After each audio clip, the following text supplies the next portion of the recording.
Piratage du site de rencontre adultère à Ashley Madison.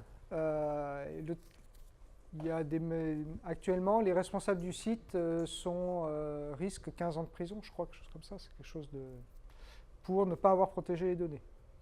Il y a eu au moins un cas avéré de suicide. Les emails de haut gradé de l'armée américaine piratés. Vous avez entendu parler de la candidate à l'investiture aux États-Unis qui a utilisé un système de messagerie qui n'était pas sécurisé. Ou récemment encore, les portables sécurisés de nos chers ministres qui ont été gardés par des vigiles d'une puissance étrangère. Ça fait désordre. Alors je sais, ce ne sont que des exemples parmi d'autres. Il y en a d'autres qui sont beaucoup plus drôles, mais je n'insiste pas là-dessus. Qu'est-ce que le risque? Alors là, on a parlé un petit peu tout à l'heure. En gros, le risque, alors il y a plusieurs définitions, vous retrouverez plusieurs schémas. En gros, c'est la conjonction d'une cible. Il faut viser quelque chose, sinon il n'y a pas de risque. Il faut qu'il y ait un impact. S'il pleut, il va pleuvoir. Bon, ok, je suis protégé, pas de risque. Il faut qu'il y ait une cause, et il faut qu'il y ait une probabilité. Si la cause, c'est un avion se crache, mais qu'on est en dehors des lignes aériennes, bon, probabilité très faible, etc. Par contre, si vous êtes sur un couloir aérien, peut-être que vous y penserez. Il y a des sociétés qui l'ont intégré dans leur plan de gestion des risques. Voilà. Alors, ce n'est qu'une définition parmi d'autres, mais elle me convient bien, en fait. Premier point, on va essayer de les passer en revue. La cible. Alors, quand on a un projet informatique, en fait, on ne travaille pas à partir de rien. On est dans une infrastructure. Et on va se retrouver... Alors là, je vous ai fait une infrastructure qui est assez classique en termes d'informatique. Vous avez un utilisateur qui se connecte par Internet à un serveur. Il passe par un premier pare-feu. Donc, c'est des mécanismes physiques ou logiques qui sont interfacés avant d'accéder au serveur qui va fournir l'information. On a une première machine qui a un reverse proxy qui permet de cacher ce qui se passe derrière, pour faire simple. On a un deuxième pare-feu qui protège le serveur web. En général, il est intégré au serveur web. Et le serveur web va fournir une application. Ça peut être l'entrepôt de données, enfin la couche interface de l'entrepôt de données, et qui va s'interfacer avec une base de données, quel que soit le format derrière. Voilà. Ce qui est important, c'est que la cible, ça va permettre de définir le périmètre sur lequel on travaille. Une application couplée à une base de données, classiquement, ou un jeu de données dans le cadre d'un plan de gestion de données. Très souvent, en fait, on définit, quand on travaille au niveau du plan de gestion de données, on travaille souvent à ce niveau-là, simplement au niveau de la base de données. Comment définir l'impact ou la gravité? C'est la partie la plus compliquée. En général, on utilise 3 critères. Des fois, on en rajoute d'autres dans des cas très particuliers, mais je ne vais pas vous en parler. Le premier, c'est la confidentialité. Qui peut prendre connaissance des informations ou accéder au système? Le deuxième, c'est l'intégrité. Peut-on supporter la perte ou la corruption de données? Vous me direz, non, jamais. Des fois, si. Si je génère un monceau de calcul à partir d'un serveur de calcul, je peux refaire mes calculs, même si je perds les résultats. Ça coûtera peut-être un peu de temps. Hein. Des fois, on peut revenir à des sauvegardes. On verra pour tout ça. Disponibilité, le système peut-il être arrêté et pendant combien de temps? Il y a des cas où on peut l'arrêter, ce n'est pas très grave.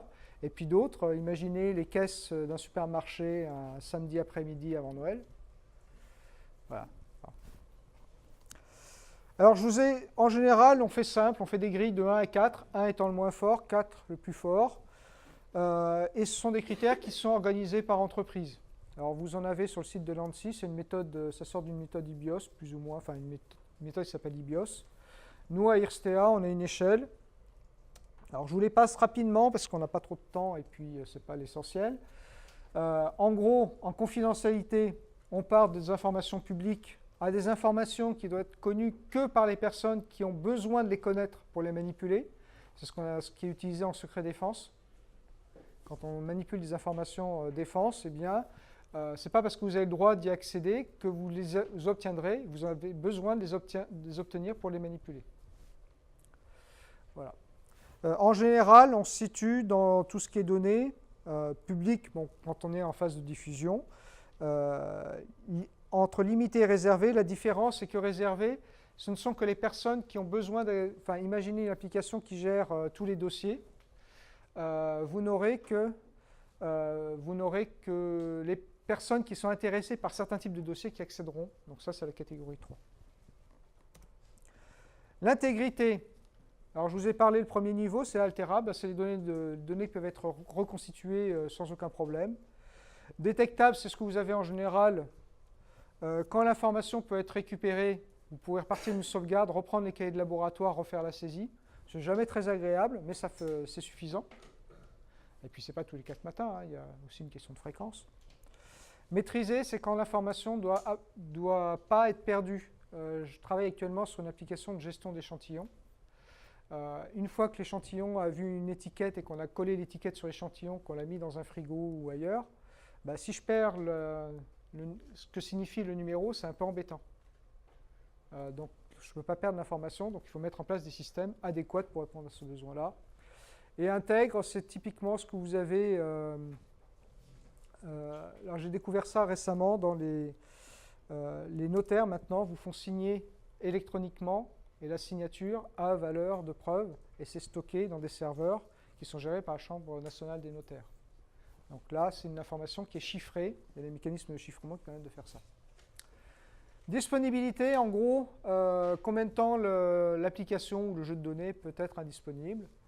Alors là, c'est notre échelle. Il y a des boîtes où on a des échelles différentes. Nous, on considère que c'est vital quand ça doit être disponible dans les 4 heures. Dans d'autres cas de figure, c'est vital, ça va être à l'échelle de 3 minutes. Voilà. Tout dépend de ce qu'on fait. Alors, c'est bien de définir nos critères en confidentialité, intégrité, disponibilité. Mais après, il faut calculer l'impact. Parce que s'il n'y a pas d'impact, on s'en moque un petit peu, quoi. On a aussi une échelle qui va de 1 à 4 et qui est classée en général selon 4 rubriques. Le fonctionnement interne, c'est est-ce que ça va déranger l'activité d'un service. Des pertes financières, le nerf de la guerre. La responsabilité, est-ce que je risque, parce que mon système n'a pas été suffisamment sécurisé, une plainte au civil ou une plainte au pénal, style site de rencontre, ben là on a été une plainte au pénal. Donc, critère majeur. Atteinte à l'image, la biologie, l'exemple du chercheur qui faussait ses résultats, ça ne donne pas une bonne image du CNRS. Et si on s'aperçoit que c'est quelque chose qui est généralisé au sein du CNRS, je ne vous explique pas les dégâts. Voilà, donc une échelle de 1 à 4. Alors, on verra dans le détail. Je vous passerai un petit peu, ces différents critères sont souvent subdivisés en sous-critères pour permettre de calculer la note.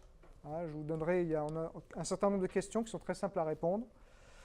On remplit en fait un tableau très simple. Donc on a ici le niveau qu'on avait estimé, l'impact que l'on a, et on décide, ça nous permet d'obtenir l'impact maximal qui va nous permettre de savoir quelle est la sensibilité de notre système. Voilà, donc on a vu pour l'instant la cible et l'impact. Il nous reste à voir les causes et la probabilité. Alors ça c'est reporté, bon je passe derrière. Alors en gros, les menaces, on ne peut pas les connaître toutes. Un informaticien, même très doué, il passera forcément à côté de certains trucs. Donc on utilise des référentiels qui sont le résultat de travail d'équipes, souvent internationales. Il y en a quelques-unes pour le développement, il y en a pour l'ANSSI, etc. Je passe très rapidement, mais en gros, aujourd'hui, on prend des référentiels, on ne cherche pas à deviner nous-mêmes quelles sont les attaques qui nous menacent.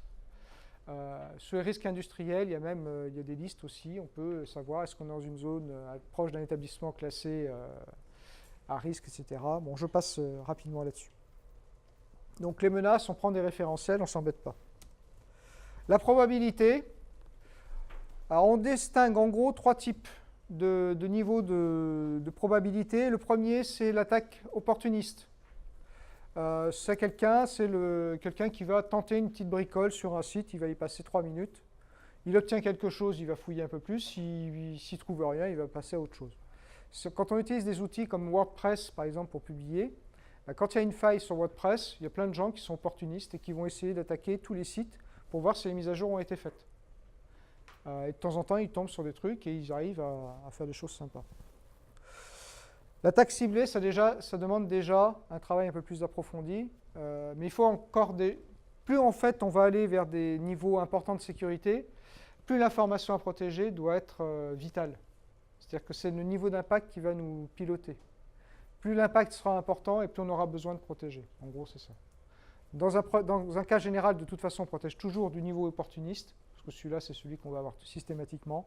Les autres, ça va vraiment dépendre de l'impact qui est derrière. Voilà, c'est quelque chose que je dis souvent. Ne dites pas risque-t-on d'être attaqué, mais quand le sera-t-on? Et j'ajouterais même depuis quand l'est-on? Parce qu'il faut encore s'en rendre compte qu'on est attaqué, ce qui n'est pas toujours le cas. Nous, ça nous est arrivé encore récemment de découvrir des attaques dans certains de nos serveurs. Donc on a fait ce qu'il fallait pour corriger, mais c'est quelque chose d'assez fréquent.